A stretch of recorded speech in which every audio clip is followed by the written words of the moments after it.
Bismillahirrahmanirrahim. Alhamdulillah Rabbil Alameen. Akibatun lil Mustaqim. Ruhwana ila ala dalimin. Wassalatu wassalam ala Rasulina Muhammadin wa alihi wa sahbihi ajma'in.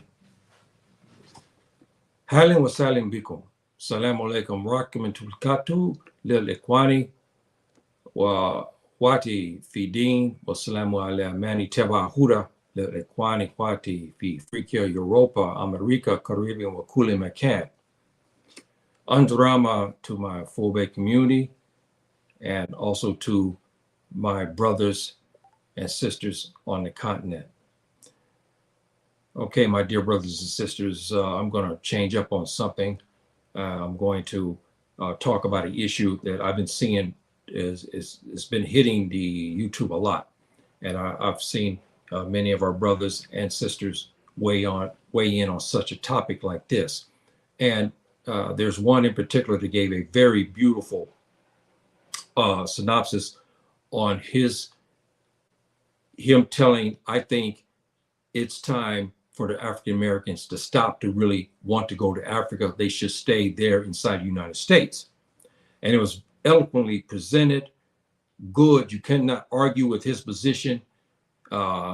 It was emotional. He gave a lot of information about how the black man and black woman in America, the African, born in America, the African American, Afro-American, all the names you want to call him, what he did for this country in the United States, what he did, he gave that. Then I've seen another where the sister from the Habasha, which we know that in Arabic, but we call, in ancient time it was Nubia, and in present day we call it Ethiopia. And she gave a small presentation about this issue, and it was okay, but it didn't really cover some of you wait sometimes for some deep thought behind this. So what is the argument for it, and what is the argument against it?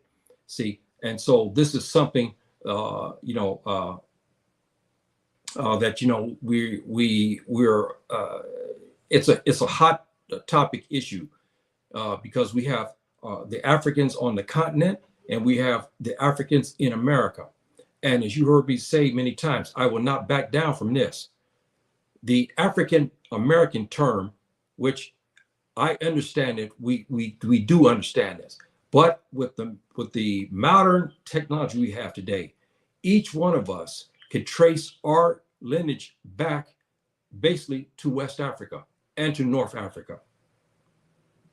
So why are we not calling ourselves full American or Hausa American or Igbo American or Mende American or Mendinka American? See, this is what I contend. Once you find out who you are, you say, hey, you know what? I'm Hausa American. We understand that because you were born in America, but your lineage is what? Hausa, right? So we should mention that. We should point that out, irrespective if you want to stay in America or you want to leave. Because when you come to the continent, if you come here, and you heard me say this before, our African brothers on the continent are confused. You come to the African continent, you say, I'm African American. Okay, they look at you. They say, okay, but where's your grandfather, grandmother and grandfather from? You can't tell them. See that? So this is, an issue to me, that it's hot, but I believe that this is something that we should, because it's vague. It's very vague. When you say African Americans, very, very, very, very vague. And African continent is so big. And we know that most African Americans, quote unquote African Americans, come from West Africa. We know that in some parts of Central Africa. We know that. Okay. So we should embrace that. Irrespective if you want to stay. If you want to stay in America, okay, but you still embrace who you are. I'm Hausa American, or I'm full American. I'm Mende American. I'm Wolof American. I'm Tuareg American. I'm Amazigh American. Whatever the situation may be, you embrace that. Okay, I'll see who we got. Some brothers here. My dear brother here in Morocco, Mustafa. Wa alaikum salam wa rahmatullahi wa barakatuh. My dear brother Jazakallah khairan. This is a good family friend for many, many years. And he's been supporting me and my family for many, many years, many, many years. And he's a good brother. And I'm happy that, he's always looking out for my best interests. Jazakallah khairan, Akhi Kareem. And how you doing, JJ? Many so-called blacks, such as myself, descended from patriarch Abraham down through the lineage of grandson Jacob. Okay, that goes way, way back. But my dear brother, I raise this issue with you now. Okay, that's right. But where did they settle? Okay, where did they end up settling? Because we know that they migrated, and we know they went to Messer. Just about everybody that is a black man have some relationship with present-day Egypt, as we know in ancient times as Kemt. Okay, we know in Arabic, we know this as Messer.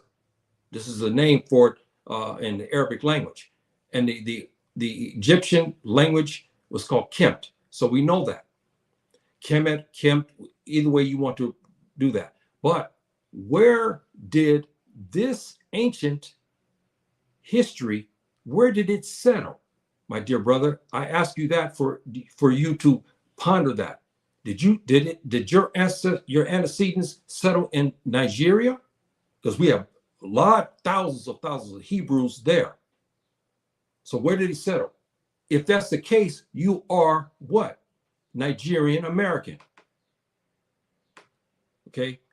And you can say you Hebrew. That's okay. I'm Hebrew American. You can say that. There's nothing wrong with that. There's nothing wrong with that. But I'm curious where they descended from. I'm very, very curious. And my dear brother, Marcus, how you doing? My dear brother, thank you for showing up. Salam alaikum. Appreciate it. My dear brothers and sisters who will see this in the future, please, subscribe to this brother. He has a very, very good educational package that he talks about Africa, and especially to bring up to speed the Africans everywhere they may be on Africa. And he's very, very well. He's a professional educator, so he has a very good base to give you this education. And he's talking about Nubia. Good. This is a topic, brothers and sisters, it is needed, because we have topics about Nubia, but it's a lot of times you go into the program confused, you come out of the program confused, you try to figure, okay, Nubia. Well, I didn't get the answers. You hear this, and I see this on YouTube many times. You try to figure out Nubia. Okay, what is that? And people who present this a lot of times don't present it correctly. But our brother here will break it down for you so you can have an understanding. And our brother here, he embraces who he is. He's Hausa. Our dear brother Marcus is Hausa. You see this? He's Hausa. He's not ashamed. He's not trying to cling on to something that is so vague. He says he's Hausa. Okay? This is what we should be doing. Why can't we embrace our African history? Okay, and our heritage. Why? Why can't inside America? Why can't we proudly say we're Hausa? I don't understand that. The Japanese, he clings on, he said, look, I'm Japanese American. The Mexican said, I'm Mexican American. We say African American, but it's too vague because Africa is big. Japan is a small country. Mexico is limited as well. See? And our brother said, direct Senate is Isa. Okay, yes, okay.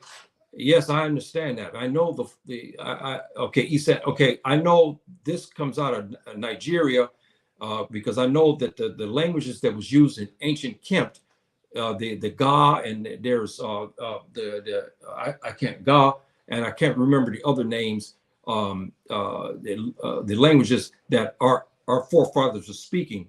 But I know this Isan is something has to do with Nigeria, but also we know that there was 4 different ethnic groups strong that was under that in Jesus Islam in his time. We know that Asini, there was the Pharisees and I can't recall now because it's been so many years, but there was 4 different sects of the Hebrews. We understand that, but I'm still asking. They left Messer, they left Kemt. where did your descendants actually reside? This is what I'm asking for you to research that, to let me know. Where did they end up residing? Was it Nigeria? Was it Ghana? Because we know Hebrews are there in Nigeria. We know that. So let me know about that. Yes, my brother said he agrees. And yes, Nigeria. Okay, now we got it. That's good. See, now we understand that. Nigeria. Okay, we got that. It's true because there's a sizable Hebrew population, and we also know the Hebrews were taken to the Americas. We know that. Okay, we have a lot of proof that the Hebrews were taken to America as well, along with their Muslim brothers. We know that. We know that. And our brother is giving thanks here. You're welcome, my dear brother. Like I said, we should be promoting one another. And as you heard me say before, have you ever noticed the Chinese, the Japanese, even the Arabs, even the Asians, whatever the situation may be, have you noticed how their program, they have subscribers that are sometimes close to 1 million or 500,000? We have some Africans who have a big following, maybe a couple of thousand here and there. But they have a lot of people watch their programs, but nobody of our people want to subscribe. This is what I don't understand. But most of our people will subscribe to that Japanese station, to the Chinese station, and to the Toubab station. But your brother who's Nigerian, brother who is Gambian, or your brother he's Hausa American, or whomever, you don't want to subscribe to the station. These impediments I'm going to talk about, and we should. I have a lot of people that in my Facebook. How many of them actually subscribe to my YouTube channel? Very few. But yet, if you go to examine many of those brothers there, they are part of many other different things on YouTube they subscribe to. See, so we have problems in this area, and we have to shore that up. My ancestors eventually landed in North Nigeria and the Cameroons. Yes, the Hausa has a very distinct history, and we know that. And everything, we know that the powerful kingdoms that it had, and we know that the Hausa people, we understand it, and their language is still permeating today. Most of the Fulani people, we understand Fulani people, they do not speak the Fulani dialect there in Nigeria. They speak mainly what? Hausa. That's interesting, isn't it? One of the first languages I learned was by listening was Hausa. I started to listen to Hausa. I started looking at Ali Nuhu's, his programs, his movies and stuff like that. And the Hausa language, I start to pick it up. I start to write down when I started listening to the words. I start to write down and start to get the English, the structure, the grammar, and I begin to learn it. But and now I'm starting to try to pick up the Fulfulde, but Pular.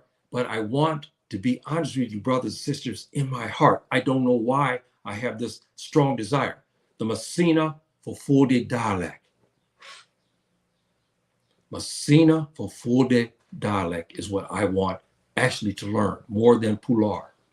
It's not spoken as much, but the historical words are many from this particular dialect of the Fulfulde languages.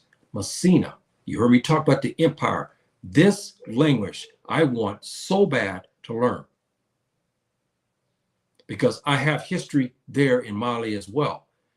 But this was the language of the real sultans and kings, not kings, the sultans and emirs of the Fulfulde, the language, but the kingdoms, okay? The kingdoms. This language was used so much so that the doggone people who have the mastery of the interstellar space use this language, Masina Fulfulde dialect, to do what? To chart the inner space. They named the planets in the Masina Fulfulde dialect. Why is that? I've asked this question many times. Why is that? This is the dialect that of the Fulfulde I really want to learn. It's a burning desire in my heart to learn this particular dialect, which I heard is hard. Because they intermix a lot with Arabic. but I think in some ways it would be easier for me because I already speak Arabic, you see? But I want that language so bad to learn. And we have another Henry. How you doing, my dear brother? Thank you for showing up today. And we have Jason. Have you heard all about the Ibadan community of God? Yes, I know of them, and I know of them also in Sierra Leone. Yes, I'm well aware of that. This is a different branch inside Islam. There's a lot of contention, as you know, and we have some of the miscreant Islamic groups who are on the rampage who kill people from this community. We understand that, and they have words. We won't get into that about this because that's another topic in itself. But yes, I'm well aware of that, and also in Sierra Leone, they're there as well, and I believe they're permeated in the Gambia as not as much, but I know in Sierra Leone this big, and I heard also Liberia as well. Have you ever heard the comedic text, The Eloquent Peasant? No, is that part of is this part of one of the stories that's in the Book of the Dead that the ancient Kemets they wrote? If you can't, brothers and sisters, everybody who wants to understand your deep African history about how we took things out from Egypt, because we are Egyptians. That's the other thing, brothers and sisters. Make no mistake about it. This is proven. The ancient Egyptians, okay, are West Africans. We find the DNA, which has been proven. We know also that the Amazigh, okay, the Tuareg Amazigh, they're also ancient Egyptians. We know that. And we know the writing systems and whatnot, that you look at the Amazigh, you look at their writing systems, it has the same melodic way as the Fulfulde, as the Mende script, and all the other scripts. We all came out from Egypt, so we're ancient Egyptians. We're ancient Egyptians. We know that. But this here, if this is out of the Book of the Dead, I read it many years ago, but the book is very complicated, and the history of the Book of the Dead of Egypt, probably Marcus, I think probably he might be aware of this book, of the Book of the Dead, because it gives you an insight into what the real Africans were at that time. See, and when the Romans came in 315 or 325 AD to wipe out Egypt, to kill all of his scribes and wipe out all the mystery school systems, our brothers, before they died, began to bury the texts that they had in hieroglyphics. And they had one book, and it's another name for it, the Book of Day and Night. I forgot the translation, but we know the Book of the Dead is a powerful book. It gives you the origins where they come from. That's why I dispute the racist white Egyptians we have today who claim that the ancient Egyptians were white. But why in the book that was written, I mean, what, thousands of years ago, they said they came from the mouth of the Nile. Now, where is the mouth of the Nile? Victoria. We understand Lake Victoria today, the colonial name of Lake Victoria. That's Tanzania, Uganda. It's not England. It's not Norway. It's not Germany or Belgium. So I don't know where they got that from. But anyway, I'm just giving you that. If this is from the Book of the Dead, I sure like to know, because I read the Book of the Dead many, many years ago. Do you know which tribe Sunni Ali and Askia Muhammad were from? I believe that they was Songhai. I can't recall right offhand. I believe they were Songhai. Or no, women now. I can't remember. I would have to look back in my notes. I can't remember which one they were. Askia Muhammad. They weren't full. I know that. So I can't remember, dear brother. But if you look them up, Google, they have that. They can tell you. Okay, I think older than that one is Nubia. Which one I think is older than that one is the Nubian. It could be. The Book of the Dead is. Oh yeah. Okay, our brother here. Yeah, here it is. The Book of the Coming Forth by Day. Yes, powerful book. Powerful book, brothers. Powerful book. Okay, very powerful. And each one of you, even I'm a Muslim, I have to be very careful on some aspects of the ancient Egyptian texts and their belief systems. Okay, I have to be very careful. I'm not talking about when they were in Tawhid, but each black man and woman should review the 42 negative confessions. It is powerful. They said that Moses, alayhi salatu wasalam, took many of the confessions out of this to make it law under Jewish law. Thou shalt not kill, thou shalt not covet my neighbor's wife, they should not have graven images. All of that are in the 42 negative confessions. It's very interesting. Very, very interesting. The 42 negative confessions. Beautiful. It's very, very, very interesting. Okay, my dear brothers and sisters, I think that's it here. And I thank one and all for coming and whatnot. And like I say, brothers and sisters, you get a chance, check out my dear brother here, Marcus, out of the United States, and our brother's House American. And he's got a very, very good podcast, easy to learn from him. And so I hope you go support your brother and back his play and trying to deliver our history to our people, because we are negligent. We are negligent in history. Boy, I mean, it's almost like malfeasance, because we were first created and we had all of this knowledge, but Subhanahu wa Ta'ala took it from us and spanked us because of what we had done. See, and we began to do things against his will and against what he had ordered us to do on this earth. And so we lost a lot of our knowledge, but now it's starting to come back, and we're starting to have people give this knowledge, and we should try to respect our brothers and back their play and so forth and so on. Okay, my dear brothers, okay, I will start here on something. The African continent, wait a minute here. Excuse me. I want to say this here.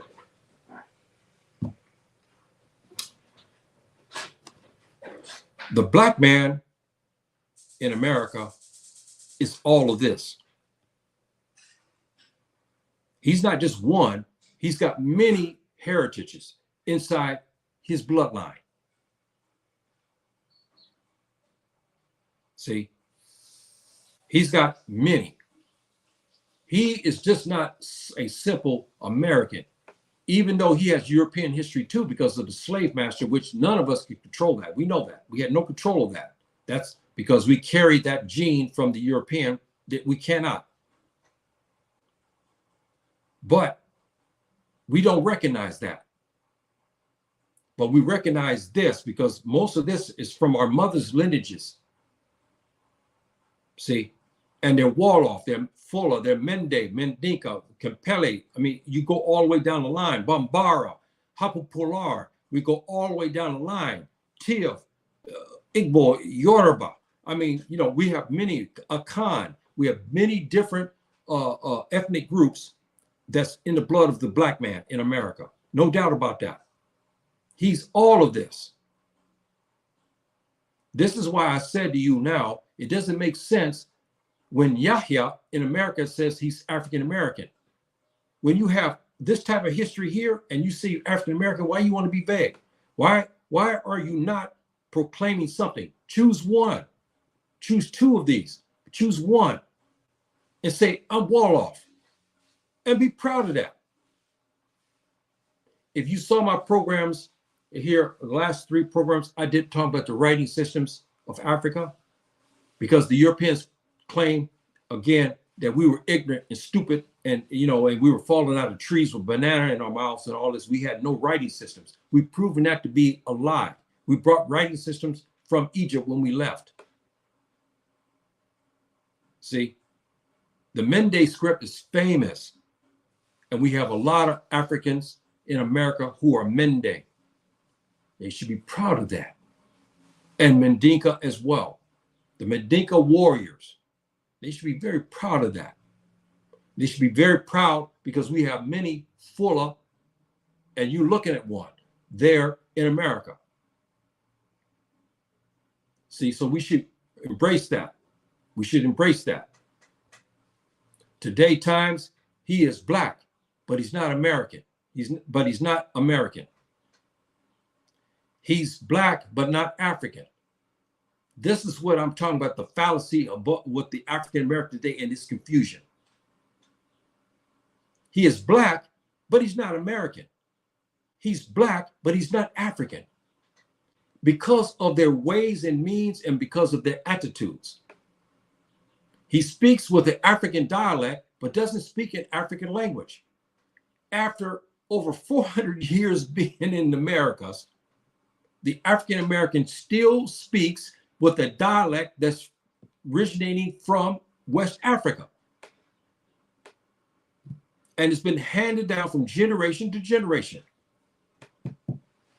You take a Toubab American, because that's his language, and you take a quote unquote African American. They read off a paragraph. Listen to the black man when he reads that paragraph, and listen to the Toubab and see the differences in the pronunciations of the words. Even though he was born and raised there, generations, the difference. The African American, the Black American, he honors no one. And you think about this logic. He honors no one.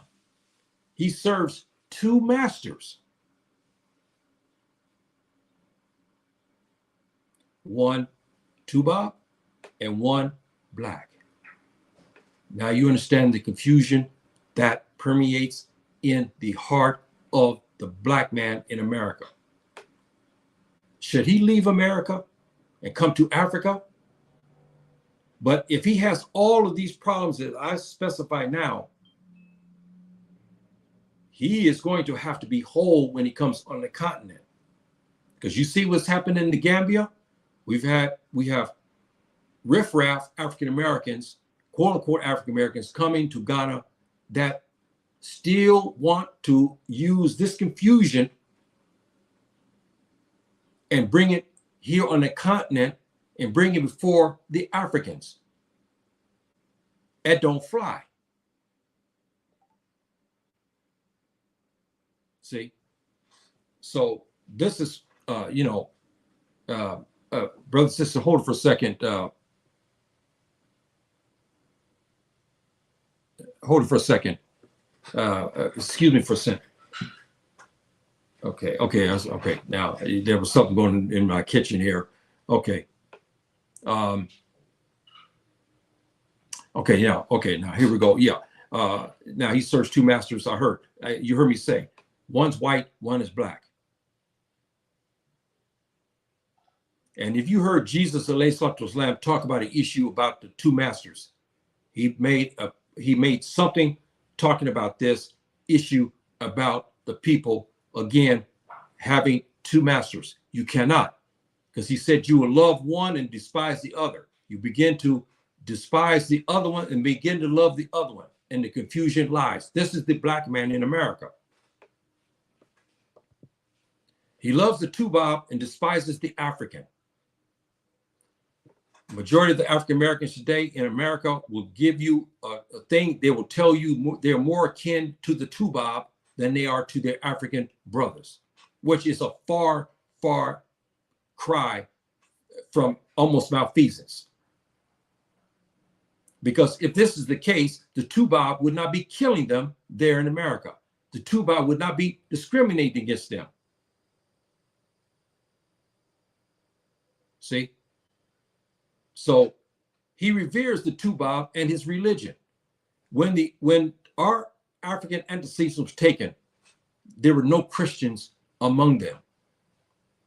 None of them had pictures of a Toubab, Jesus ﷺ. None. They did not adapt to the you would call Eurocentric Christianity. They did not. When they arrived on the shores in America, they were what? They were Hebrew, they were Muslims, they were Juju, they were Obia, they were Ifa, and other traditional African religions. They were not quote unquote Christians. But they adopted the Toubab's religion, which he changed the sunnah of Jesus alayhi and made it their own, where they christened everything to make everything European. They made the images of the prophets and also that of Jesus alayhi as Toubab. Then, while disrespecting the religions of the African antecedents, all of the religions basically of their antecedents, most African Americans get away from them. You talk to them about Hebrew, they don't want to hear. You tell them, look, you came from the Mende people, you came from the Fuller people, they were Muslims. You don't want to hear that. You hear them say, well, you came from these people over here, they were involved with Ifa. I don't want to hear about that. They're only adopting what the Toubab has handed down from slavery. This is wrong. This is wrong. He looks not Irish, but names his children after them. This is the confusion, brothers and sisters. We have brothers and sisters today who still name their children after the Toubab, claiming that this name is Christian. It is not. You heard me talk about this before. What is the Christian names? The Christian names are Hebrew. Brothers and sisters, that is a proven fact. We are the previous generations, okay, my mothers and mother before, their generations, they had the name Jacob, they had the name Solomon, they had the name David, you understand? Now they took those names away and they changed those names to the way the Toubab told them to name after themselves, the Irish, the Welsh, and so forth and so on. And now even we have many African Americans even taking Russian names. See, and this is a problem. How many Toubab Europeans, Toubab Americans take African names? Huh? Think about that. How many? So why are we jumping to name our children after that? You can't say, well, that's all we know. No, we are modern times today.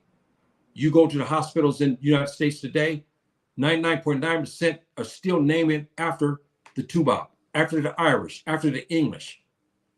But they won't go to Hebrew, huh? Or Arabic, or Fuller, or Mende, or Mendinka. But I refused that trend. I had 6 children, and each one possesses the name of from West Africa. My youngest, Chinara, came from the Igbo. My oldest son, Samari, remember him, Samari Turi? I named after him because I loved him. I loved him dearly. Samari Turi, freedom fighter, Mendinka. My youngest daughter, Chinara, names come from the Igbo people. I wanted to give my names, the names of Africans to my children so they will always have this instilled in their heart. Even though they may stray from this, but they will not be able to stray 100% because the names will bring them back. When someone asks them, like my son Menelik, I named him after the great, powerful patriarch in Habasha, we know it's Nubia. Everybody knows about the Meneliks. Menelik was the son from Sheba and from Solomon, alayhi salam, right? I named my son, one of my sons, this name. See, so this is what I'm talking about, and we have to go back to that. We cannot keep using Irish and British names. We're not that. And you say, well, I want to be American. They don't care when that white policeman, Toubab policeman, pulls his gun on you and you talk about, well, hey, you can't kill me. I name my kids after you. They don't care. And they laugh at us because they say, look at you. You're not white. You're not Toubab. So why you name your children after me? That's what they say to us. And you think about the logic behind that. He's killing you. He hates you. And you try to show you want to adopt to him. And you name your children after him. He still kill you. When he pulls a gun on you and our sons, and he asks you for ID, he sees his name on there. He still kills. See, regardless if you named yourself and your children after this man.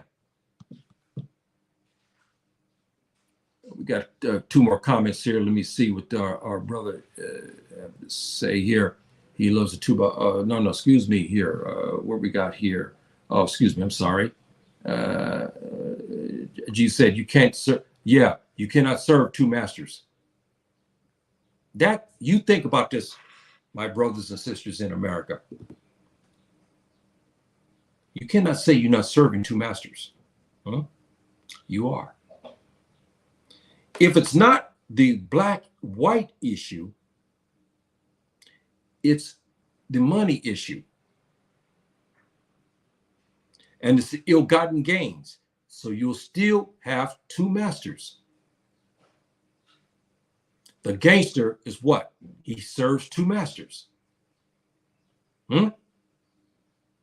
See? So this is a fallacy among us, why inside America we have problems, because we're serving two masters. It may not be black and white. It could be ill-gotten gains and something else. It could be sexual and it could be financial, but you have two masters that you strive for, and it causes a great confusion. Yeah, we cannot serve. And yes, we cannot serve. We just cannot. We cannot do that. And even if you say you are black and you say, I want to understand about the ancient African response to this, we have the negative confessions. If you want to look at that, if you don't want to look at the Hebrew law, halakha, okay, you don't want to look at that. You don't want to look at the Sharia law. You go to the 42 confessions, negative confessions that you find in the Book of the Dead, and it'll steer you right. You don't find in there about this issue about serving two masters. That is not African. To serve two masters is not African. But it has become a human trait today to serve two or more masters. Okay, our brother here says our ancient writing system should be taught in African schools. It looks very similar to Arabic. Yes, Arabic borrowed from all of the texts, Mende, Fola, all borrowed, Gies, all of that. It was borrowed from the ancient mystery school systems and the writing systems. See, and again, brothers and sisters, the Blck American who screams and yells and calls a black man who's a Muslim, you call him a black Arab, meaning that the Arabs were white, shows the ignorance and part of some of our brothers and sisters there, because we know this is not the case. And the language that is being spoken is the African language. Why they call it Afro-Asiatic? Gies, Amharic is part of that. Who are these people? They've always been black. And those who originally spoke the language were black as well. The Prophet, Prophet Muhammad, what did he do to get his people up to speed on his language? He sent them to the black tribes. Okay, there's Assad, I forgot all these, that was in Saudi Arabia. They spoke this very, very classical Quranic type Arabic. They were black folk. See, this is what I was talking about. Our brother says here, Irish mix into Africans and Americans. Some blacks are permanently, yes. If you, yes, yes. The black man, like you look on my father's side, because we carried the gene, you'll find I have relatives who are in Europe. No doubt about that. I have Russian, I have German. As a matter of fact, can you believe this? We have on my father's side, Henry VII, I'm related to him. See, so that side. But as you heard me say, brothers and sisters, and I'll say this again, I don't recognize that. You hear me out. I don't recognize that. I am not a Toubab. I don't care what flows in my veins, because that was forced in my veins. That was forced into my veins. I don't recognize that. Do they recognize you when you say, oh, you know what? I carry the gene of like the R. The R is one of the genotypes that's carried by many African Americans because of the Toubab in Europe. Okay, how many Europeans recognize you, black man, as his brother? They don't. So why in the hell are you trying to want to claim that he's your brother when in fact he's not? Yes, by bloodline, yes, because they're the slave masters. Okay, but I don't look like a Toubab. See, so why in the hell I'm going to claim that, or go to show you and say, hey, you know what? Go to point. Hey, man, I got Irish blood, and beat my chest. I got Russian blood. They don't recognize us as brothers. If they did, they wouldn't be killing us the way they have for 400 years. You think about that. So I don't care if this R genotype that's flowing in my blood. It was forced in our blood. I don't recognize that. I don't look like a Toubab. And the Toubab does not recognize me as his brother. He recognized me as his enemy. And you think about that. Money is a major issue in our community. Oh, man. Yes, it is, because we don't have it. But you know what? Even here in Morocco, too. The areas, places where you don't have it, because of the system, the riba system of interest permeates in the world today. We have people worshiping the money. We have that. It's everywhere. Regardless of the black, white, Arab, or Mexican, or Latin Americans, we have this issue. And this is from the devil's financial system. And we have people worshiping that. Asiatic doesn't resemble it don't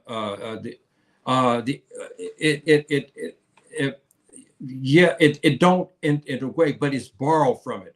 Because if you take Arabic, there are many different the dogs out here fighting.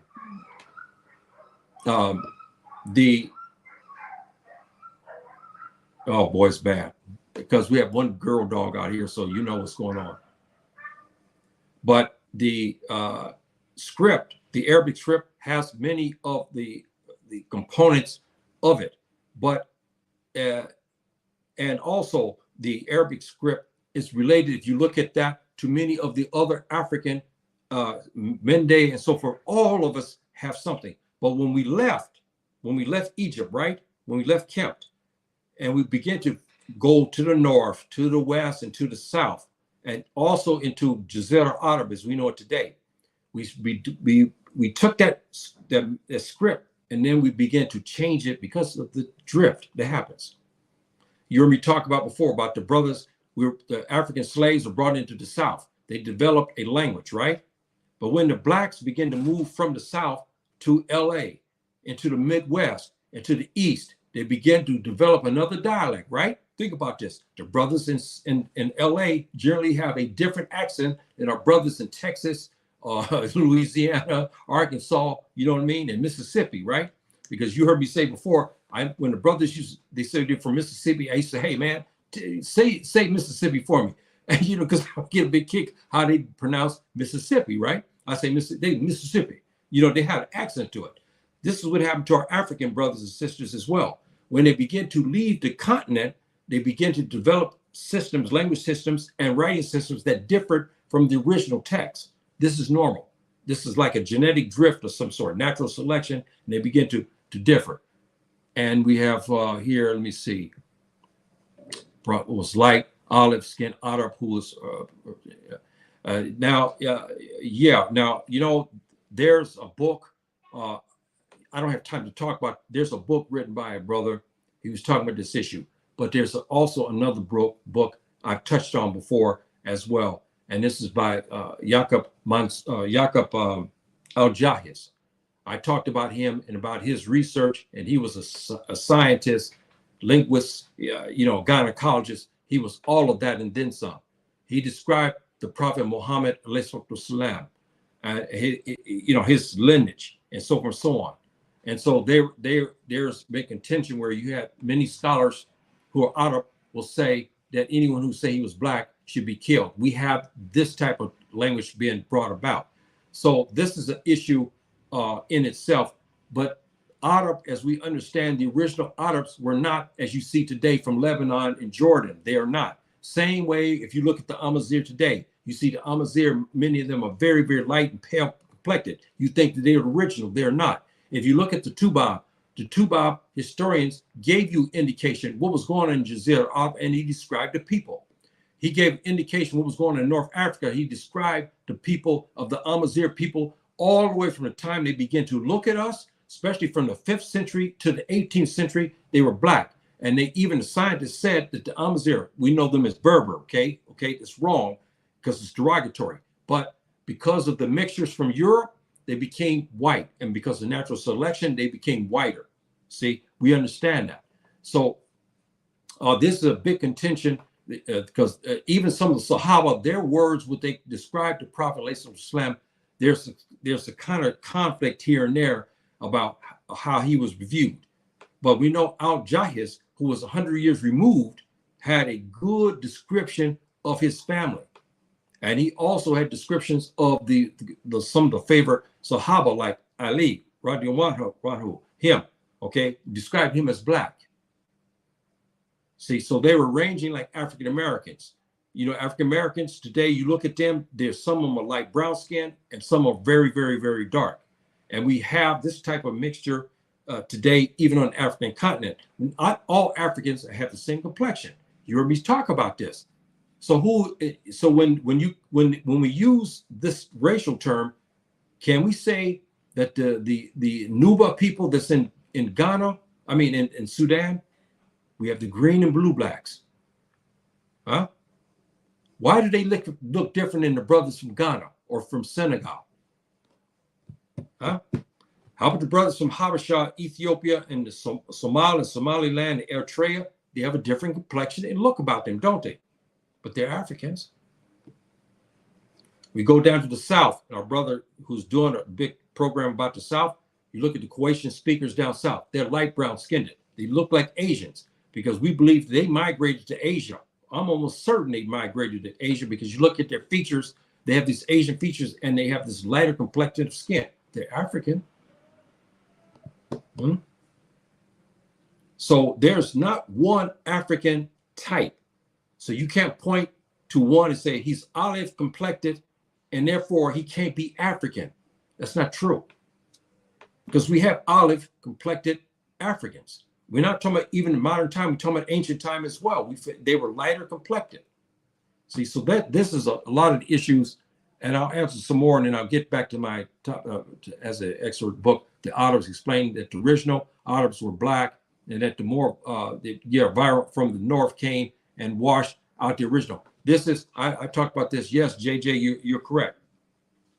And, you know, there's a thing written by one historian way back. He was talking about, he called the interlopers came from, he said that the blacks who were there inside the Saudi Arabians, we understand today, in that big old desert when they came, they said they took the daughters of man. I don't know I never could understand what they meant by that, but they said they were white. So they took these girls in and they married with them and mated with them, and it caused the Arab to be in the complexions that we see them and know them, the original Arabs to be. Okay, some are very dark, some are light brown skin, see? So this is, yes, I know of this here, and this, again, is a very indication about us and what we were. The Hausa have RB migrated into Africa 6. Yes, because they left Egypt. You look at my, if you look at that genotype I had a couple weeks ago, but look at your mothers. Look at your mothers. You'll see L. Look at your mothers, brothers and sisters. You'll see L1, L2, LO1, LO1A, all this. Egypt, they migrated all the way down to South Africa, then back up again, all the way across. That's right. So that also, look at your mothers, look at the matrix side and you'll see L series. Very interesting, isn't it? You're African and you're not the devil. You're like a house. You're African. You're not the devil. You're like a house of man. I'm trying to understand. Yes, no African is the devil. Okay, except those who adopt to the devil's way, and we have them every variety and every race. Okay, no doubt. And irrespective, when we get mad with some other ethnic group, we'll say that they're devilish. Like today, we hear the people talk. I heard a program yesterday in Nigeria was absolutely disgusting, but Sheikh Gumi handled it with respect. They were talking about this issue here, and basically trying to say the Fulani herdsmen were devilish. See, and so we have to get away from that. It's not the case. And the Hausa aren't devils. They're not. Nor is the Tiv and evil. Yes, they do things out of revenge and so forth. And it's wrong. But so is the Fulani herdsmen who kill, and those who went to become bandits. See, all of that. And those who join the miscreant groups like IS and all that and so forth, who do, pipe bombs to kill innocent people. All of these type of things are wrong, but they're not devils. They have adopted to the devil's way, yes, but they're not devils. That's not their nature, but they've adopted that. They've learned that, and they worship that, and they act on that. They say they were, I didn't say they were devils. Yeah, okay, yes, brother, I know that. You didn't say that. I didn't say that you said it. I was looking at your first sentence, but you cleared it up so I can have a better understanding. I said that Hausa have RB and migrated from ancient Europeans. Whoa, wait a minute. And wait a minute, brother. Okay, if they I don't know about this, because if the Hausa have the R1B migrated up, and we know, okay, and also the L series as well, and we have the L series and we have the E series. We know are Africans. We know that the Africans also went up to Europe. We know that they migrated. We understand that because we have ancient statues and we have ancient writings talking about Black people who migrated up there. We know that. See, so the R1B, the Africans didn't descend from the Europeans. It's no way, because I'm telling you that, because the Africans were first on this continent. So we were the continent when Supanwata opened up the earth. He made Africa, right?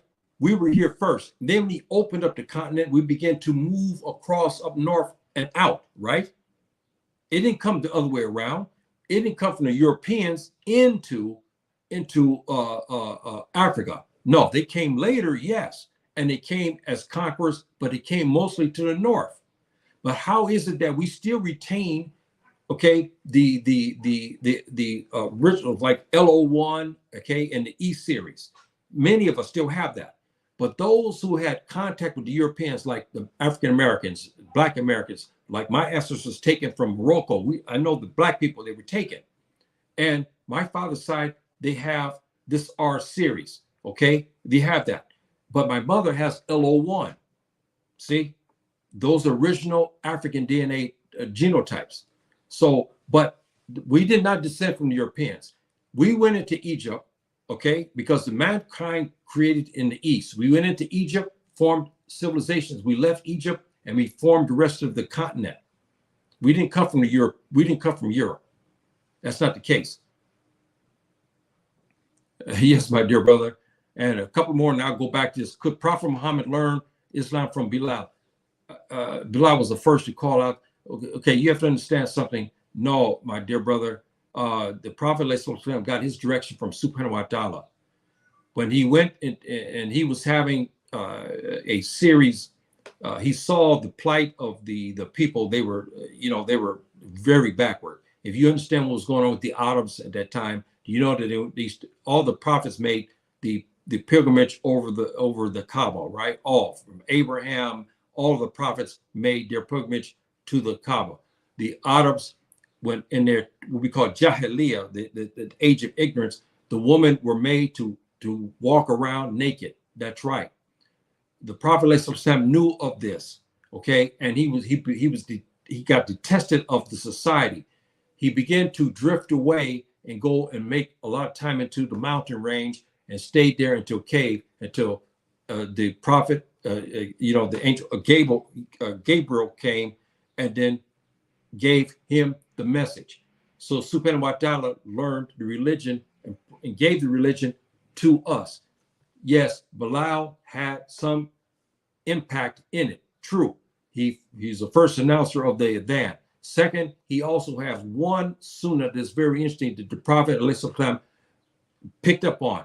He saw Bilal when Bilal go to to the restroom, he used the bathroom, so forth and so on. He always made ablution, and then he always made 2 units of prayer. And the Prophet ﷺ saw in a dream Bilal walking above him in Jannah. He asked Bilal, what is it that you are doing that Subhanahu wa ta'ala honors you such a way? He said, when I visit the restroom, I always make, ablution the way the Muslims make it. Okay, hands, feet, face, and so forth and so on, head, and then feet, okay, all that. And then I do 2 units of prayer. See, what we call rak'ats in the Arabic language. So yes, there's and that Bilal was instrumental in this. And there's other things about Bilal too, but this is not the class today for it. But that is, that is something. We have to unite as one. Yes, we have to unite, brothers and sisters. We have to unite. It's one of the liberating factors for the black man, as we talk about today, is learning who you are as far as your group. Once you learn that and you remove the stigma that you're Irish, you're more English, you're Scandinavian and all this other stuff, or you're more Spanish, or you're more German. You get away from that and you start to go towards the Hausa. You start to go towards the Mende, Mendinka, or Tiv, or Capelle, or whatever the situation may be. And then now you go and join in the African continent with your brothers. That's the steps. This is the learning steps that you have to have. But one of the things that you have to recognize is, yes, the slave master, he has his DNA in you. You cannot stop that. But you can't cling to that because you don't look it. I don't care. And you notice something. The Europeans cannot breed out the Africans, but the Africans can breed out the Europeans. See, we know that. And DNA, because we understand why, because we have the dominant genes. So why are you more akin to the Europeans than the Africans? That's a psychological impediment that you have to stop. And this is the truth, brothers and sisters. Okay, let's get back to where we were at here, and then I'm going to be closing pretty soon here. I said that he loves the Toubab and despises the African. He reveres the Toubab and his religion. I talked about this, and it's true. While disrespect the religion of the African antecedents, he looks not Irish. You heard me just talk about this. We don't look. I don't care what the slave master's DNA is in us. I don't look like an Englishman. I don't look like an Irishman or a Welshman. I don't look like a Spanish man or a Frenchman. Okay, I look like something from the continent. And this is what I cling to, because they don't recognize me as a European. I go to an Englishman or Frenchman and start talking about, guess what? I got this R series in me. Guess what I am? I have the slave master. He came out from England. They'll look at you and you can imagine what they're going to say to you. They don't care. They'll say, well, that could be, but you're black. That's what they'll say to you. So you might as well claim what you are, regardless, irrespective of the slave master, what he has in your system. See? But how about your mother's side? Your mother's side, you have this L series. Huh? That's African. And you got your appearances and your ways and means from that side, from your mom's lineage. That's why Africans, a lot, are matriarchal. That's right. See, so we have to look at that. The black man waits America to accept him as equal. This is the part, brothers and sisters, where it's the confusion. I'm going to get more into this too. We have not been accepted fully after 400 years being there. We have not. But considers his African brothers inferior to him. The African Americans, we know them today, have this belief that they're so akin to the Toubab American that they look down upon their African brothers as inferior. He considers the Fula, the Mandinka, the Mende, the Wolof cultures to be primitive. But then he honors the European cultures, which borrowed from Africa, and they forgot that during their dark ages, the Englishmen were painting themselves blue and living in caves a lot and eating a lot of raw meat. When the Romans fought them, they described them. When the what you call them, the Vikings also talked about them. See, we have reversed it. And this is our problem. We consider the European cultures to be right and the African cultures to be primitive. And we carry that stigma today, and that keeps the Toubab above us. And the Toubab knows that. The black man knows not the land of his ancestors. He don't know about Africa. We're starting to get educated, but knows about the land of its enslavers. The Africans today know more about Europe than they do about Africa. When he has money, he prefers to visit Europe over Africa, even though he's been discriminated against in the Americas. He's discriminated against in Canada. He's discriminated against in Europe, but he'll take his hard-earned cash and run there first. When you go on vacation, when you look at the word English and English vacation, you're trying to get away from something, right? So you're getting away from the racial profiling and all the discrimination. But why in the hell are you going to run back to the same white man who discriminates against you in America? When you come to Europe, they discriminate against you there as well. So why you do that? See, these are psychological things I want you to think about. The African continent throughout his African descendants is not ready to receive him, nor receive him, nor I made a mistake in my writing there. Now I'm talking about Africa. The conditions for the black man to leave to go to Africa, should he stay in America, to Africa? I'm gonna start talking about the African continent here. The African continent, to a degree, is not ready to accept us. To be honest with you, they're not at this time. The continent considers him suspect. The continent looks at the black man coming from America, from the West Indies, with suspicion, but while trusting the Toubab. See, the first will be bestowed African citizenship.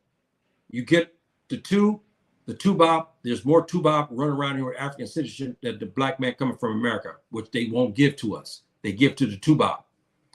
See, even on this continent, we have this slave mentality.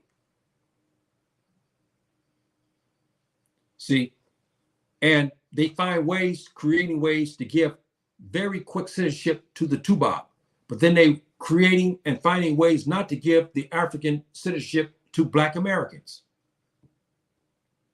The continent officially announced that it acknowledges the kinship with the Black Americans, and on sometimes even said they were wrong because they were participated in enslaving our ancestors and taking them to America. They were in on it, but in private they deny it. This is why they don't want to give citizenship to Black Americans, but they give it to the Toubab and Chinese. You've seen that story, that ugly story that there's been in Kenya, there was in Uganda, there was a lot of stories like this of Chinese who come into African states. We give them free access. They create their own communities and stores and prevent Black people from going in it. The latest one happened in Nigeria, right? You seen that Chinese man? I saw him in the YouTube, his comments. He would not let Nigerians, Black Nigerians, come into his stores. And they give them status to come in. I try to go to Nigeria, they'll stop me. Even though I have Nigerian Fulani heritage in the north, they will stop me. But the Chinese, he comes right through. Oh, yeah, you know, they bow them, shake their head, stamp his passport. He comes right in and opens up a store and tells you and tells other Nigerians they can't come in it. But when I come to make the entry, they'll look at me suspect and they go by what the Toubab tells them. And they said, no, we can't let this guy, he's Fulani, he's black, and, you know, he may cause problems, but you let the Chinese come in so he can make stores and discriminate against you. Or he goes into businesses and he treats the Nigerians wrong, and the Ghanaians wrong, and the Gambians wrong, and so forth and so on. We see this all the way down the line. The Lebanese and the Gambia, look what he's done. There's been complaints. They allow them to come in. Black American scholars, intellectuals like myself and others, they won't let us come in. But they let the Chinese and Lebanese come in, and they discriminate. Why is that? This is what I'm talking about. Should the black man leave America to come to the African continent? That's why I'm giving you all of these variables so you can weigh the issue.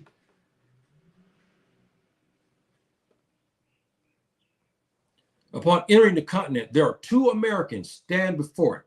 There's 2 Americans come in, okay? The Toubab is honored at entry. Look at the way the people talk to them when they make entry into the country. Huh? The black man is rudely accepted upon entry. Yes, they let you come in. But you see the way they talk to you, and look at the faces of the customs immigration people in many of our black African states. When another black man comes before them, especially from America, look at them and look at the way you see their face changes when a Toubab stands in front of them. I'm telling you the truth. I'm giving you something to think about.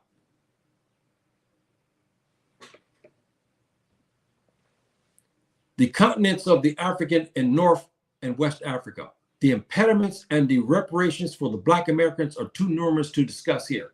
The impediments are great. If you want to come to the United States, come to North Africa, I'm telling you right now, you have a lot of impediments. The Toubab has a stronghold in North Africa. He don't want you there. All we have to do is go back to recent history to Malcolm X. El-Hajj, remember him? He can give you, if he was alive, you look at his excerpts, what he talked about. The Toubab has a hell of a presence in North Africa and West Africa as we speak. Okay, and they want North Africa in particular as a playground. And they don't want to see you there.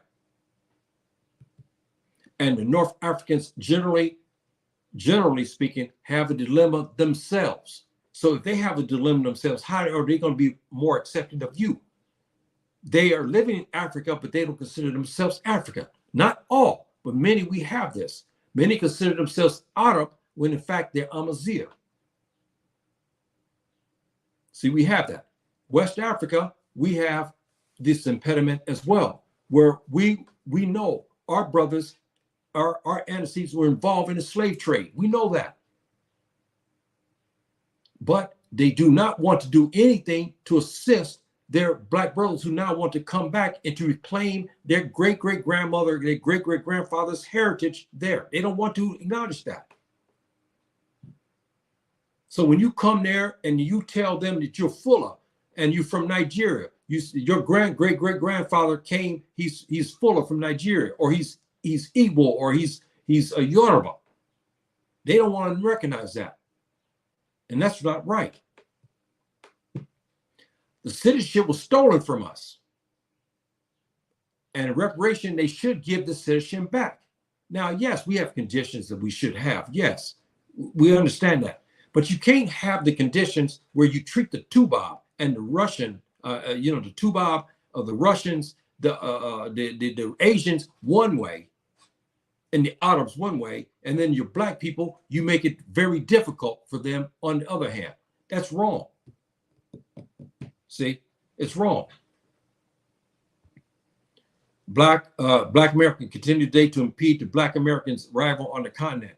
The Toubab's stronghold, he makes it very difficult when you come. But let's switch this back around. In America, you think about this. We didn't become full citizens there until 1965. They were denying us the right to vote because we were not full-fledged citizens. When the Russian comes and migrates, the Europeans, the Asians, when they come in, they wait 5 years, they get citizenship. Ours have to be ratified after, I forgot what the time, they have to ratify our citizenship after a certain amount of time. We've been there 400 years or more. But when others come to arrive into the country, they get citizenship, it's over. But us, who are African American, so-called African American, and were born there from descendants of slaves, we still have to have our citizenship ratified. You go do your research on this, you Black Americans, they're there. See, so then you're still a de facto citizen. When the Japanese leaves Tokyo to come to America, he's given his citizenship after 5 years. He doesn't have to go, he doesn't have to wait another 5 years to have some ratification. But you, African American, your citizenship has to be ratified by Congress and the Senate after so many years. That's wrong. For the Black American is North African. He's African. That's right. He is West African as well. His ancestors were born there. You, African Americans, many of you are Tuareg, many of you are Amazigh, many of you are ancient Egyptian. They have citizenship there. So Black Americans have alienable rights in these two respective areas. We, as Black people, came out of America. We have inalienable rights there in North Africa and West Africa. We are not Toubab. You think about that. We are not Toubab. We are Africans who had our citizenship stolen from us. See? So that's why I raised the issue. Should the Black man leave America at this time to come to Africa? I will say this to you, and each one of us has to make that decision. There's more upsides to living here on a continent still than the impediments. Yes, the citizenship problem will be ratified in time. But there are some health issues that we should consider when we make the trek here on this continent. And I'm telling you now, the health benefits outweigh the health. There's health benefits in the United States. It's a paradox. You have it, but then you don't have it because you have all of the water, the food, everything's full of insecticides and pesticides and all that kind of stuff, right? So we have problems there in the United States. A lot of those problems alleviated when you come on the African continent. Your problem of walking down the street in Accra, you don't have that problem of waiting for a Toubab to come to get you. Those are some of the advantages. You, as a Black man, you have more easier chance to marry a woman on the African continent than you have a chance of marrying a good woman there in the United States, even if she's Black. You have more of an easier time if you come here on this continent. You'll find a wife more readily and easier here on this continent than you can there in the United States. Yes, you can pick up riffraff, hook with women, and so forth and so on. Yes, and you can have now, there's white, Hispanic, and Asian women you can marry. But as a general rule, you look at something at the ease of the marriage, where you get in something that you know and feel is right. You find here on this continent more so than you do in America. And you think about the African Americans who made this trek and have done this, and they'll tell you that. When you ask them, they were married there before, the struggles. I'm not trying to say that it's perfect and here in Africa. That's not what I meant, because we're human beings. But there's upsides when you come here to Africa. You have to remember that. Yes, we have impediments in other ways. But brothers and sisters, when you walk down the street, nobody's going to be calling you the N word, okay? And there's no stopping you while Black here in Africa either, or stopping you inside the stores while Black, like there is in America. There's more upside when you come to the continent, to be honest with you, than the downside. And we have to, I must make that point. But each one of us have to decide that. I'm not trying to tell the brother he should just pack up his stuff and leave, because there's other impediments. What you gonna do for a living? You got children to feed and a wife to feed. That's your responsibility as a man. It's not a woman's responsibility. It's a man's responsibility to take care of his family.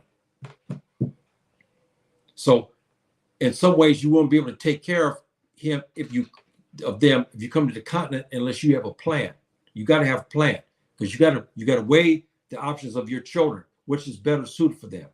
If you brought the children to the continent and you have a way and means to survive, it's better for them here in Africa. I will say that unequivocally.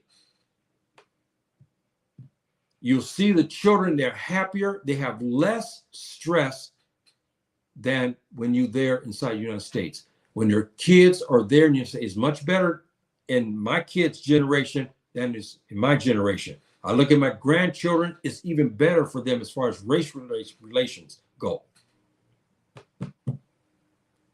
But there's still problems. On the African continent, you don't have walking while black issues. You don't have somebody watching you, looking at you because you're black. Okay? You don't have that issue. You do in America. So those are the upsides that we have to talk about. And see here, we got to go some more comments here where we have okay, where we have okay, yeah. Why go to Europe when they're discriminating too? My dear brother, you brought up a good point. Putin, about 3 years ago now, had a speech which was very interesting. He was directing it to the black folk in America. He was telling the Americans, the African American, the Black American, that you should leave that hellhole and come to Russia because there's less discrimination. He's got it to where there's no profiling and so forth and so on. In Russia, we have a dynamic going. I saw Africans complaining about some of the treatment there. And you know what's funny, brothers and sisters, and I'll be closing it pretty soon here. In Russia in particular, this has been played out.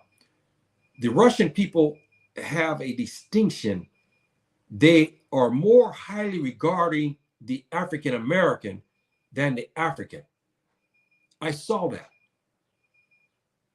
And I've heard this. So when you have two come in, you have a Nigerian come into Russia and you have a brother from Alabama or from New York City.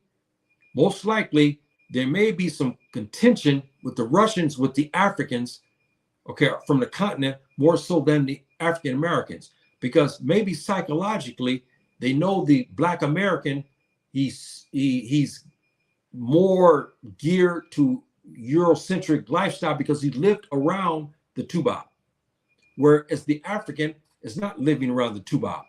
I'm just giving you some synopsis to this, that perhaps this is the case, because I see there's differences when African Americans enter Europe versus the Africans. Both are discriminated against, no doubt. But I'm talking about Russia in this particular instance and Putin's speech some years back, urging African Americans to leave. See, we discussed infighting in Africa during the yes, you know, this was a problem. The Islamic empires were all betrayed by other Africans. The Islamic empires were the last stronghold to prevent the colonization. And that's why it took the colonists, when they started their campaign to take over, they did not defeat us until the early 1900s. See, even though they began to dissect Africa in 1884 during that conference, but they were still fighting the Islamic sultanates that were left. So it took them a long time. We know Samari Touré, the Wasalo kingdom, he fought against the French. He was betrayed by other Africans. If the other African clans would have joined behind Samari and the other Muslims, it was the others who betrayed him, the Juju, the Obia, and some of the other animists and so forth and so on. They were, you know, in time they got enslaved. But when he went to them and say, look, we need to join forces to prevent this Toubab. You read his comments, and he used the word Toubab, talking about, because Toubab is a word generally out. The Mendika, Mende, and the Fula people use this word to describe Europeans. He said he needed help to prevent the Toubab from colonizing us, from taking over. They said yes in the meeting, but when he left, they went and made side deals with the Europeans. And when the Europeans came, they defeated the Muslims, the Wassoulou kingdom, which was one of the last, Mendinka, but they turned back around and enslaved those traders, those turncoats who were Juju and so forth, enslaved them and sent them to America anyway. See, so they were the last of that. And we had this. That's how the Europeans got control, because they went to certain, they played on ethnic strife. They armed one against the other. And then once they defeated, they took the other one as slaves, war criminals. I mean, as war criminals, so to speak, and brought them over to Americas. And those who assisted them were taken as well. See, it was a dirty business. One side, they would keep the culture, and when the Wassoulou comes, they welcome them in. Yeah, see, and brothers and sisters, please don't misunderstand me, okay? Please. I'm not trying to tell, the African people are universal, no doubt. I'm not telling anybody to discriminate, because that's not our nature to do that. And even as Muslims, we cannot discriminate. I'm not asking that. I'm not saying that when the Toubab come in, you should disrespect him. No, as a Muslim, this is against the Islamic Sharia, the polako of the way, the conduct of the Fullah is against that. The African custom is not designed to discriminate. Okay, that's the truth. I'm not asking that. But on the same token, why do you treat him differently than you treat your black brother? Why are you giving decisionship to the Toubab and then you deny decisionship to your African American brothers who are now coming back to reclaim their African heritage? This is what the contention is. Why is that? See, we have reverse discrimination. As you heard me say, I'm always a stickler about watching and seeing people. I go to the airport and I look at the customs. I see the Toubab come in. I see the faces of the custom people who are standing there and the immigration people who are giving the visas, stamping the passports. Look up when a black man from America comes in there and watch the face of those people sitting behind the counter. They're black, and watch them how they treat another black person. It's disgusting. He leaves, he gets his thing. Yes, they give it to him. And, and they rush him off. When the Toubab come, the smile comes. They look at him, they treat him, yes, sir. They treat like they, if they could, they go kiss his feet. This is wrong. And it's got to change. How you doing, my dear brother Henry? The ruling people in Africa are almost all in power because of the support received from for enslaving us in Africa. They're scared and will come back and make Africa like before. Yes, you got that right, my dear brother Henry. You got it right. The Toubab, with all his wickedness, and again, we're not talking about all Toubab. We're talking about the apparatuses who are running Africa with an evil hand. Okay, they understand. They don't want to see black people because of the technology, the financial means, the educational means, and everything else to return back to the continent, because it will empower the continent. And because the black man in particular in America has been dealing face to face with him, so he knows his ways. When he comes over to the African continent, he has an advantage on how to deal with the Toubab. See, they don't want that.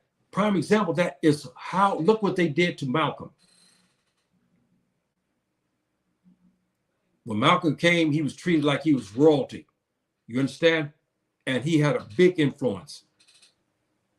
They don't want to see that. Because here on the continent, because they feel, they did a scientist, there's a number of scientists who gave a synopsis and said that if the Europeans and Americans lose Africa, their wealth will be gone. And you think about this, it's true. The stolen wealth from Africa made America rich. The stolen wealth of Africa made Europe rich. The Americans got rich off minerals, but they got rich off human resources, us. They brought us in there to work as slaves, and they got things. We invented things. They took those inventions and created, and we created and they made it their own. Even foods that we helped to create, they took it and made millions off of it today. See? So this is a issue that they don't want to lose the African continent. This is why they're killing, and they will kill and kill until they want to keep things as it is. They don't want to see the Black American come to Africa, period. They don't. This is why they go to our leaders and to our governments and tell them, look, these Black people from America, you make it so you won't give them citizenship. And it's true. They come up all kind of ways to stop you from getting citizenship. But the Toubab walk right in there and they give it to him quickly. The Chinese comes walking into Nigeria, into Lagos. He makes his entry into Lagos, and he goes and opens up a store in Lagos and tells the Nigerians they can't come in it, or they can't go to their schools. But you, as a Black man, especially educated or a scholar in Islam, Islamic scholar or intellectual in Islam, they will stop you because the Toubab say, hey, man, you see these kind of Black people like this here? No, don't let them in. They'll cause problems. They'll cause many problems. We don't steal and rob. We don't do anything like this, but they'll stop us. These are the type of things here, what is true.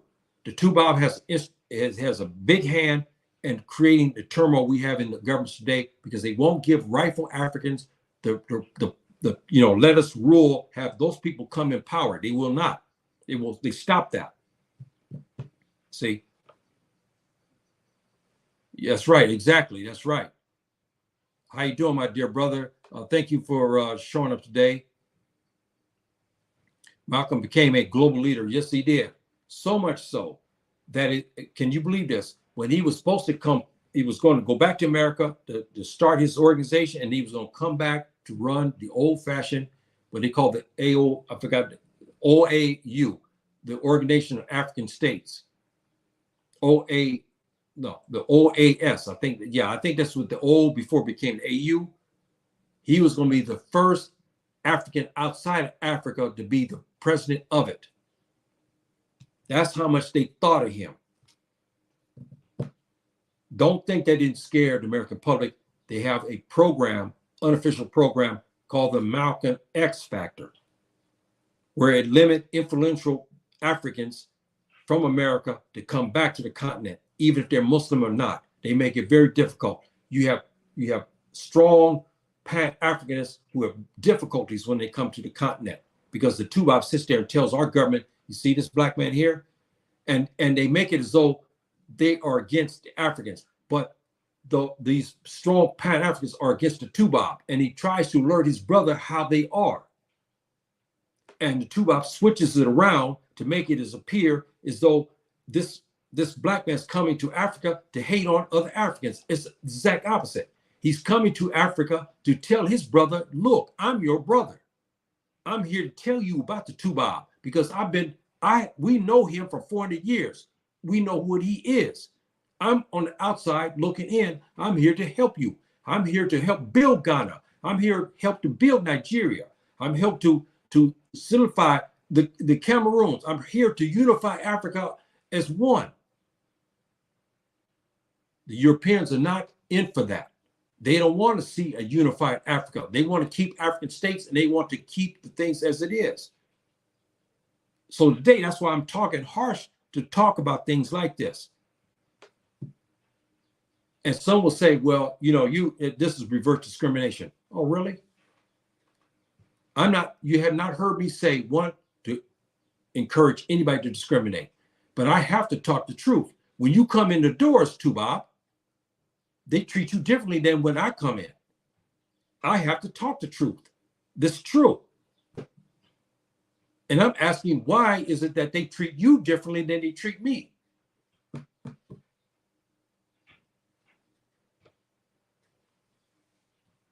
What is a jahil? Jahil means, if I think you're talking about jahil in the Arabic language, means ignorant. Okay, jahiliya is condition of ignorance. Okay, stupidity, lack of knowledge, or taking the devil's way. This is part of jahiliya. Jahil is a person. You talk about one person. In Arabic you say innahu jahil. He is backward. He's misguided. Okay, but we have other words too. But jahil is a word used in Arabic language to designate ignorance, misguidance, adopting evil ways and means. So jahiliya is the condition. Jahil is one person. Okay, you see Jahil, you see Yahya, and then you say, inhu toma me in Arabic, inhu, that man, him, he's Jahil. See, he's Jahil, meaning he's ignorant. So I think that's what you're alluding to here in Arabic language. Yes, it was the OAU. Okay, the OAU. Yes, this is the old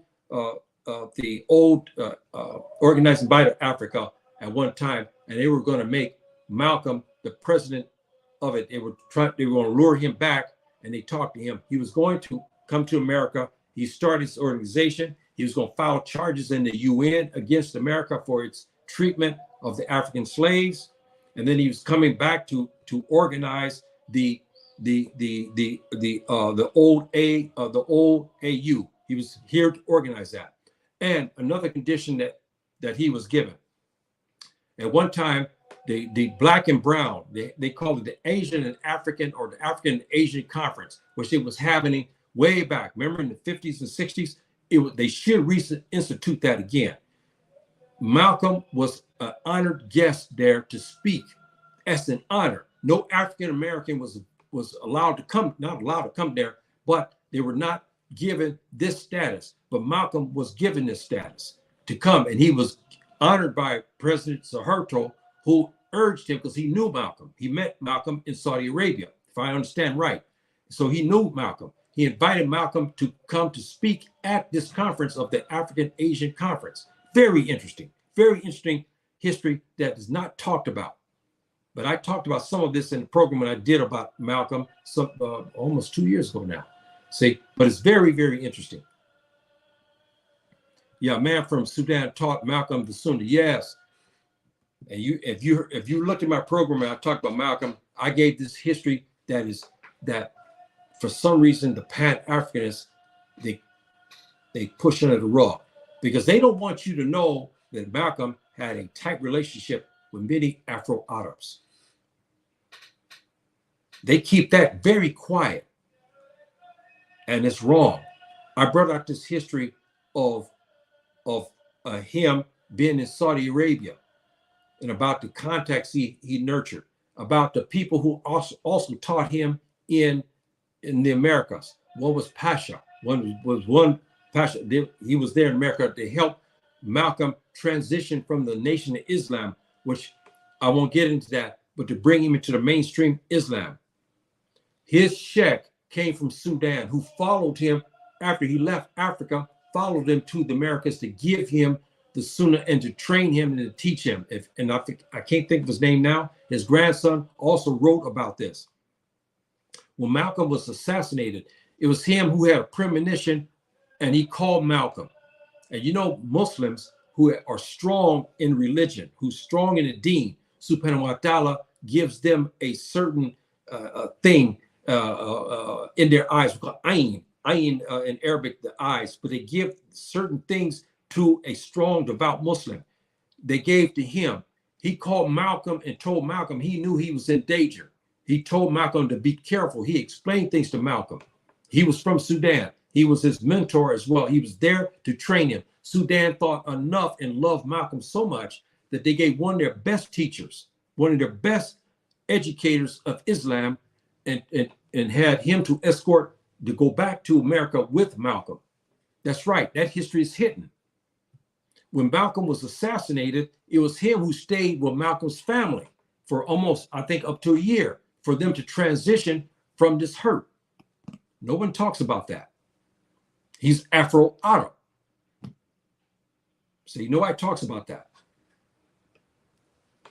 I love hearing that because it shows the catalyst of the refugee. Yes, he left that This is Jahiliyyah. We talk about this word. This is Jahiliyyah. The Nation of Islam, unfortunately, there's an outstanding fatwa that is against them. And, I have to mention that in the sense here that I cannot marry a woman out of Nation of Islam.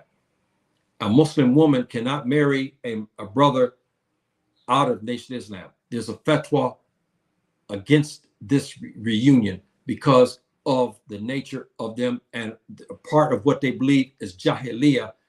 As you heard me say, it's an age and state of ignorance. And they have not left this. So this fatwa is still binding, see? And so this is, he made his transition before, especially before he died. He was full-fledged Muslim. He was not a mushrik anymore. He did not believe that some man came from outer space and became Allah on this earth. He didn't believe that. He stopped to believe that because that's heretical. I mean, it's literally heretical. But his teachers got him to believe correctly and believe into one God, and that there's only one Subhanahu wa Ta'ala. He did not come on this earth as a man to lead any black people. That is a fallacy, and it's racist, and it's wrong. Okay, bottom line. So, brothers and sisters, today I was long, and I'm hoping that you got something out of this serious talk I had today. And I leave you with this, though. You think about this, brothers and sisters, and you guys write your comments to me if you want. And those will show up in the future. Should the black man in America leave America? And should he come here to Africa? I gave you some of the impediments of Africa. Some. I gave you a lot of the impediments there in the United States that you've been suffering for 400 years. So what should you do? If you decide not to come to Africa, should you lose your African citizenship, so to speak, not being called African? I don't think so. I think you still are African, even though you reside in America and you can't come to Africa, because not all of us can come to Africa because the impediments are very strong here on the continent. And if you can't break some of these impediments, you're going to have a tough time. Many African Americans have come to the continent and they got broken because they could not pass back some of these impediments, because the Toubab is still running a wicked program here. I'm telling you, it's wicked. And he's got a foothold in just about all African states. And he's against you. And he's put these impediments in place to make it very difficult for you.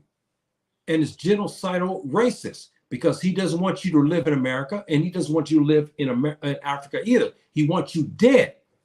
It's genocidal, it's called genocidal racism. They tell you in America to leave Africa. To leave America to come to Africa. Don't. He says this. But then when you come on this continent, he's here to bother you as well. And he tells you to leave, like they told me. You leave here. You had no right to be here in Africa. You go back to America. But when I'm in America, they tell me, no, you black. You're this and that. And so forth. You should go to Africa. See? So we have all that. But I leave you with that, brothers and sisters. You think about that. Should the black man in America leave to come to Africa? Each one of us has to answer that. Each one of us has to ponder that. Is it wise? A lot of us cannot leave America because why? We're too old now. Many of us have ailments. We cannot leave the United States to come to Africa as much as we want. Many of us, because of the conditions that today, the job market around the world is shrinking. There's a lot of jobs in many different fields, but those fields are not conducive for all of us, okay? In the science field, law enforcement, yes, that is all over around the world. But many of the other things, we don't have ways to support our brothers if they come to Africa. Not all of us can make it. And it's a transition that is very deep, because you have to cleanse yourself. You have to rid yourself of the American part of you. You have to do that in order for you to survive here on this continent. You got to be reconditioned to believe that you're African again. That's not easy. Many of us have hard time. Look at the Gambia. Look at what's happening to some of the African Americans there. They live in their own communities. They don't even live with the Gambians. They don't even associate with other Gambians. They don't even want to even eat and adapt to Gambian food. They want to eat fast food and bring foods from the Americas to eat, and they don't want to adopt. This is the kind of what I call riffraff African Americans that are allowed to come into the Gambia and other parts of West Africa. But those like me, oh, hard. Sierra Leone, and I will close. Sierra Leone is giving citizenship to African Americans and Caribbeans also, if they can prove from African ancestry to take your DNA that you come from that region, from Sierra Leone, okay? And they are given. Now, I think maybe 600 now got it, okay? But they're selective for who they give it. They're giving it to people who are Christians, Creoles, okay? Creoles, some who have Juju tendencies, okay? But the strong African American imam, strong African American intellectual, Muslim intellectual, they will not give you the citizenship. Who's behind that? You heard me talk about that. I have heritage there in Sierra Leone. I have Fuller plus Mende heritage there in Sierra Leone. I inquired about that. Even my older patriarch, who is the oldest I know of all my relatives in the Gambia, he and I talked about this. He made inquiries. He told me the same thing, because he knows many people in Sierra Leone. And they gave him the spiel. They said, one, he's not Shia, he's not Ibadi, and some of the other fringe groups of Islam, and plus of his status, we will not give him citizenship in Sierra Leone. But the African American who's Creole, they will. Or he's Christian, they will. Or he's agnostic, he doesn't believe anything, they don't consider them threat. So they give them citizenship. But the people like me, no. Oh, my dear sister, Walaikum salam rahmatullah. Thank you very much, my dear sister, for showing up today. I really appreciate that. And thank you very much for your kind words. Yes, thank you for that. Yes, it's a very heated topic, very difficult topic to talk about, and you have to say things that is hurtful, but we have to talk the truth. This type of talk, or I should say, the subject has been on many YouTube stations, but they're not handling it right. They're not talking deeply about it. They give you some, but one I saw today, the brother gave his condition why the black man should stay in America and don't migrate to Africa. He's not against Africans. He's not, because he's an African historian. But he was given why the black man maybe should stay in America, okay, at this time. And it was beautifully presented. He gave you evidences, and this is the way it should be. But there's others who've been talking about this issue, and they just tell you, yeah, you should do it because of this, and yeah, you should do it because of that. But you wait for the substance. But today I gave you some deep analysis which you should think about. And some of it's hurtful and against the schemes of the Toubab, which they don't like that. See, I know. And as I say here, I'm here in this country here, Morocco, and stuff like that. I have them all around me. I have pictures of them. And, and they do not, they will tell you straight out. Many of them will tell the Moroccans, we're ready to kill this man.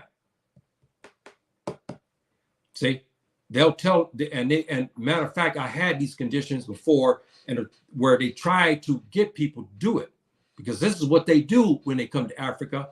That's what they tried to do to Malcolm too. They tried to kill him.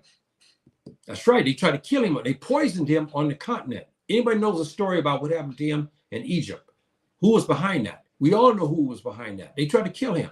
So we know that they will do this. And it's unfortunate. So brothers and sisters, this is a topic.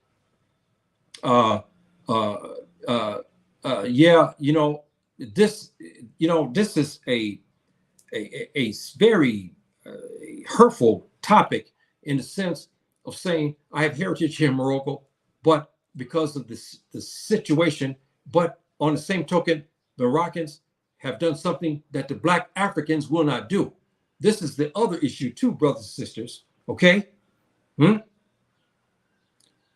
I can't make entry into Sierra Leone. I can't make entry into Ghana or even Nigeria, where I have fuller heritage in Nigeria. But here in Morocco, they did not allow the Toubab to do what they wanted. The Toubab wanted to get me an airplane and throw me into the ocean.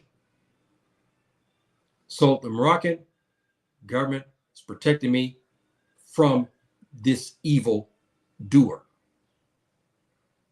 Whereas my Black African states would not do. See, so we have to look at things to balance things out. See, in time, Subhanahu wa ta'ala will give this citizenship. And others like me will have citizenship here on this continent, especially in West Africa. But right now, I know many African Americans who are like me in regards as far as their Islamic knowledge and status and so forth. Okay, they won't give us citizenship here. They won't, brothers and sisters, but they'll take riffraff African Americans and give them citizenship. We've seen this many times. Okay, and I'm not trying to get on them. I'm not trying to say I'm better than my brothers out of America. That's not what I meant to say. I'm not saying that. I'm saying that when you take these brothers, a brother's Creole, okay, I'm Muslim, but I'm strong. I'm an intellectual in Islam. When he comes to Sierra Leone, he's highly regarded. He's given citizenship. I'm disregarded. I'm disregarded. See, that's not right. And even Baba was talking about this because he argued because he has relatives there who are my relatives too in Sierra Leone who gave him the spiel about this. And he said it's wrong. He's got the Fola and Mende heritage in Sierra Leone, and you're giving it to people from America. Why can't you give it to him? And they said because of his status in Islam. How can that be? I'm a Black man. I'm an African. I'm Fola. I also have Mende and Mendinka heritage. And I'm Azir. Why you won't give it to me, but you'll give it to somebody who's Creole or somebody who's Juju or who's agnostic, who don't believe in nothing? It's wrong, brothers and sisters. This is the issues that I was talking about that we have to reconcile on this continent in order for us to be right. And it's very, very, very hurtful. And it's not right. And yeah, this is true, Sheikh, and you're in the best country. Yes, because Morocco had the benefits of many of the fuller the fuller jihad. We know the 5 greatest sultanates in Morocco all basically are fuller based. Okay, Amazigh fuller based, Tuareg based. This I've given you evidence to this. We know this to be the case, and so this country has had the scholarship behind it, and it has a policy. It does not release Muslims to the kafir. Hear me right, brothers. Here we don't have a policy to give the Muslim under the Sharia law, which is true, to the kafir. Even the kafir, so we want him, we won't do nothing to him. They don't trust. They know. They will not. Many have made refuge here because of the misgivings and some of the harsh treatments because they want to kill other Muslims. See? So we have to look at things and balance things out. That's why I said to you, if you leave America, which one is better? I left America. I'm giving you the synopsis on what the impediments here, but also the impediments are 100 times greater in America than they are here, brothers and sisters. And I disagree with anybody who tell me differently. But each one of us have to make up your mind about that. Here, the aspect of me walking down the street, yes, I have to face the miscreant Toubab who have hired the criminal population to help him in his genocidal racist ways. Okay. They come in their cars. I got pictures of them. Fedra prayer when I'm walking, they're around me. They send people on foot to come to buy me and so forth and so on.